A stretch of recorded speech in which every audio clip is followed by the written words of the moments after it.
አሰላሙ አለይኩም ሰላም ቤተሰብ ተመልከቱ እነዚህ ልጆች ማለት ነው።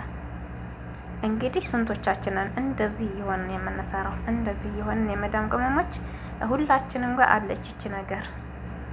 ይቺ እንኳን እኔ ጋር የለችም።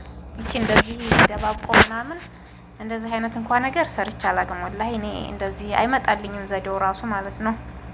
እኔ ሰው ተፈላሳፊ ሆኗል፣ ተማራማሪ ሆኗል ሰው ማለት ነው። እኔ አላውቅም። አሁን ምን ብታስብ አገኘችው? እስኪ ኮብ ላይ ያደረገች ካብ ላይ እንትን አደረገች፣ ሻይ ቅጠሉን አስወገደች፣ ወረቀቱን አስቀመጠች፣ ቤፕሲውን ከፈተች። ቤፕሲውን ስከፍት ደግሞ ችስ እንዳይልባት አጥስ ትላለች ማለት ነው። አረ እኔ እንደው ሰው ዘዴውን ከየት ነው የሚያገኘው ነው የምለው። ይሄ ነገር እኮ ከባድ ናቸው እናንተ ሰዎች ላይ። እኔ እንደዚህ አድርጌ አላቅም በተፈጥሮ ይሄን ዘዴ ጭራሽ መጥቶልኝ አያቅምም፣ አስቤውም አላቅምም። በላው ነው፣ ከጠጣው ጠጣ ነው በቃ። ተደረሱብኝ ደግሞ ደነግጣለሁ። ደብቄ ከሆነ የምበላው እና የምጠጣው ማለት ነው። እነሱ አዩኝ አላዩ ካልኩኝ እና የሶላቱ ጉዳይ እና የጽዳቱ ጉዳይ፣ በሶላቴ ጉዳይ አልደራደርም። በሶላታችሁ ጉዳይ ሙስሊም ልጆች ማለት ነው አትደራደሩ። ተደብቃችሁ አይደለም የምትሰግዱት፣ ለመዳም ብላችሁ አይደለም የምትሰግዱት፣ ለራሳችሁ ብላችሁ ነው የምትሰግዱት አይደለም። የክርስቲያን ልጆችም አሁን ላይ ሳውዲ አረቢያ ላይ የራሳችሁን ሶላት እየሰገዳችሁ ነው። ስለዚህ ለፈጣሪያችሁ ብላችሁ እንጂ ለኛ ለሰው ብለን አይደለም፣ መዳም ፈርተን አይደለም። እና ሙስሊም ልጆች ማለት ነው የምነግራችሁ ነገር፣ በሶላታችሁ ድርድር የለም፣ በሶላታችሁ ጨዋታ የለም፣ ቀልድ የለም። ሶላታችሁን በስነ ስርዓት ስገዱ ማለት ነው። ሳትቀልዱ፣ ሳታዛቡ፣ ምንም ሳትሉ በስነ ስርዓት ስገዱ። ሁለተኛው ደግሞ ስራ ነው። ስራ እየሰራች መሰላል ላይ እየወጣች ነው። ይሄ በሁላችንም ጋር አለ። አንዳንድ ጊዜ ለምሳሌ እኔ አሁን ውጭ ላይ መጅልስ ነገር ውጭ ከቤት ውጭ ሆነ ወይንም መጅልስ እንደዚህ ሳጸዳ ድክም ካሌ ማለት ነው ቁጭ ላለሁኝ።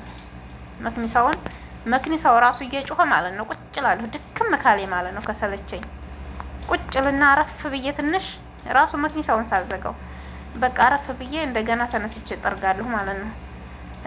እንደዚህ አንዳንድ የተለያዩ ስራዎች በቃ ሲደክመኝ እና ቁጭ ላለሁ። ኮቴ ስሰማ ደግሞ ድንግጥ ብዬ እነሳለሁ ማለት ነው። የሆነ በር ሲቆረቆር ወይንም የሆነ ብሎ የሆነ ኮቴ ነገር ሰው መምጣቱን ሳቅ ማለት ነው ብድግ ብዬ ቶሎ። አፈጣጠናችን ግን የሚገርማችሁ ነገር አፈጣጠናችን ማለት ነው። ምን ነው እናት አባታችንን አገር እያለን እንደዚህ አልታዘዝንም? እኔ በቃ በጣም አዝናለሁ። እንደዚህ ለእናቴ ደንገጥ ብዬ ታዝዣት በሆነ አጅራጌ ነበረ። እውነት ለአባታችን ለእናታችን እንደዚህ እየደነገጥን ታዘናቸው ቢሆን ወልደው ስንት ሆነው ላሳደጉን እንደዚህ ደንገጥ ብለንላቸው አናቅም። የሚገርማችሁ ነገር እና አረብ ሀገር ላይ መተን ይሄን ያክል ቀልባችንን አተን ሲጠሩን ሩጫችን ሲጠሩን እኮ አንዴ ከጠሩን እኮ 3-4 ነው እና አምና እያልን የምንሄደው። ወላሂ እኔ እንታዘባለን። ራሳችሁን እስኪ ታዘቡት። የሰው ቤት የሰው ነው።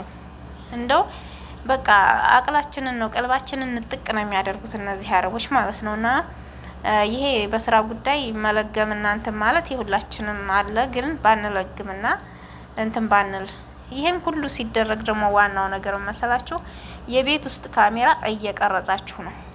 አሁን ላይ መሸዋወድ ምናምን ነገር ቀርቷል።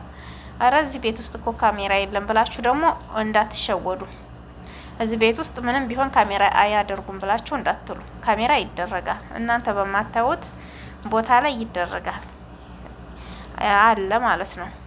ግን ዋይፋይ እዛ ቤት ውስጥ ዋይፋይ ከሌለ ካሜራ የለም እምን ልጆች ደግሞ አለን። ዋይፋይ ብቻ አይደለም፣ ዋይፋይ ስልካቸው ላይ የሆነ ሰዎች አሉ። ገባቸው? ስልካቸው ላይ ኢንተርኔቱ ኖሮ ስልኩ ላይ ኢንተርኔቱ ኖሮ ለሚስቱ ጀዋል ያስተላልፍላታል። ገባችሁ? ለሚስቱ ጀዋል ከዛ ከንትን ላይ ያስተላልፍላታል፣ ሸበካ ማለት ነው። ልክ ለካሜራውም በዛ በስልኩ ውስጥ ለካሜራውም ሸበካ ያስተላልፉለታል። ገባችሁ? ዋይፋይ ከሌለ ካሜራ የለም እዚህ ቤት እንላለን። እና እንዲህ አይነት ዘዴ ያለው ውዶቼ እንዳትሸወዱ። እዚህ ቤት እንትን የለም እንዳትሉ። እኔ አንድ ቤት ስለገጠመኝ ነው። ቤት ውስጥ እኮ ካሜራ አለ ስትለኝ ቤታቸው ውስጥ ዋይፋይ የለም። እንዴት ነው ብዬ ግን እንትን አልኩኝና ሳስበው ጊዜ ለሚስቱ ሰውየው ሸብኮላታል፣ ለካሜራውም ከስልኩ ላይ ነው የሸበከለት ማለት ነው። አያችሁ?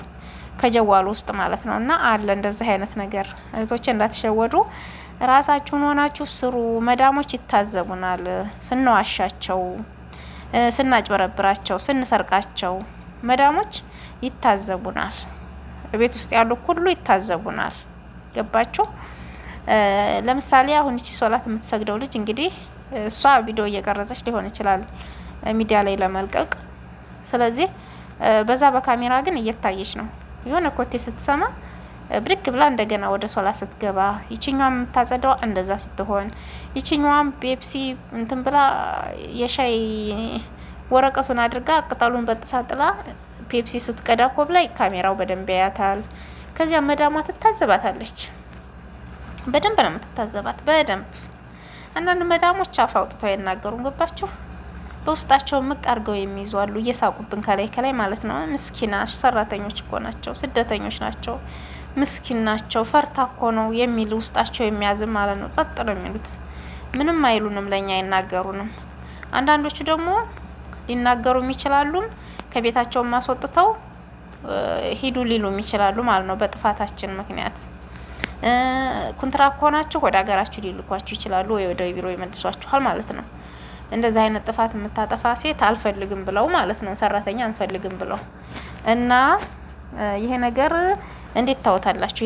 የመደባበቅ ነገር፣ በስራ ላይ የመለገም ነገር፣ በቃ የሆነ ነገሮች አሉና በይፋኛ ከደከመን አረፍ ማለት ምን ነው ቁጫሽ አይሉንም እኮ።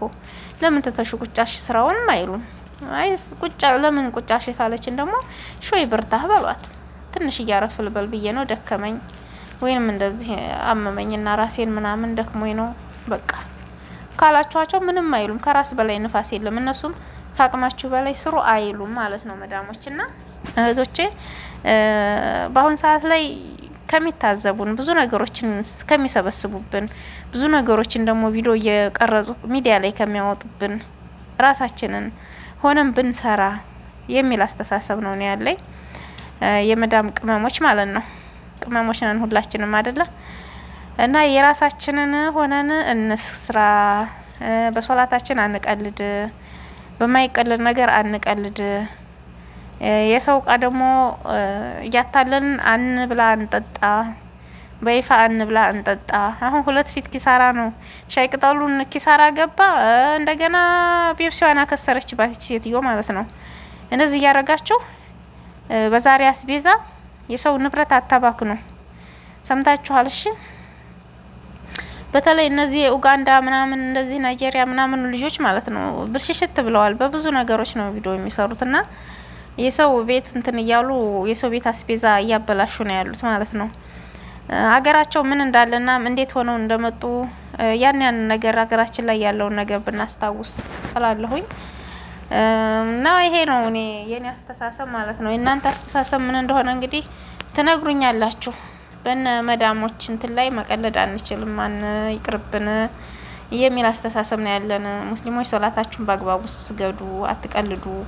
ይሄ ቀልድ አይደለም፣ በሶላት ቀልድ የለም ለማለት ፈልጌ ነው። እነዚህ ሶላትና ይቺ ቤት እንትን የምትለዋን ራሱ የሆነ ናይጄሪያ ነው ዲዊት አድርጎ ሰርቶባቸው ቪዲዮ እየሳቀባቸው ማለት ነው። ሌላም አረብ እንደዚሁ አይቻለሁኝ። ወንድ አረቦች ናቸው፣ ወንዶቹ ናቸው ዲዊት እያደረጓቸው ማለት ነው። ይስቁባቸዋል፣ ቪዲዮ እየሰሩባቸው ነበረ። ያንን ከዚያ መዳሞች ያሉ፣ ከዚያ ደግሞ እነ መዳሞች ደግሞ እኔ ቤት ለካ እንደዚህ ይሰራል፣ የኔ ሰራተኛ እሷ ሰራተኛ ትሆናለች፣ የኔም ሰራተኛ እንዲታረግ ይሆናል፣ ጥርጣሬ ይገባል። ከዛ ዋይፋይ ይነጥቋችኋል፣ ብዙ ነገሮችን ነው እንትን የሚሏችሁ ማለት ነው። ብዙ ነገሮችን ፊት ይነሷችኋል። ስለዚህ ተጠንቀቁ፣ ራሳችሁን ሆናችሁ ስሩ ነው የምለው ውደቶችና እንግዲህ በቀጣይ ደግሞ በአዲስ ቪዲዮ እንገናኛለን ኢንሻአላህ። አላህ ሰላም ያክርመን፣ እናንተንም ያክርማችሁ፣ ጤናችሁን ይስጣችሁ፣ ከነሙሉ ቤተሰቦቻችሁ ሰላም ያድርገን። ሀገራችን ኢትዮጵያን ሰላም አላህ ያድርግልን። ከምንም በላይ ቤተሰቦቻችን አላህ ያኑርልን። እኛም ሰርተን በሰላም የምንገባ ያድርገን።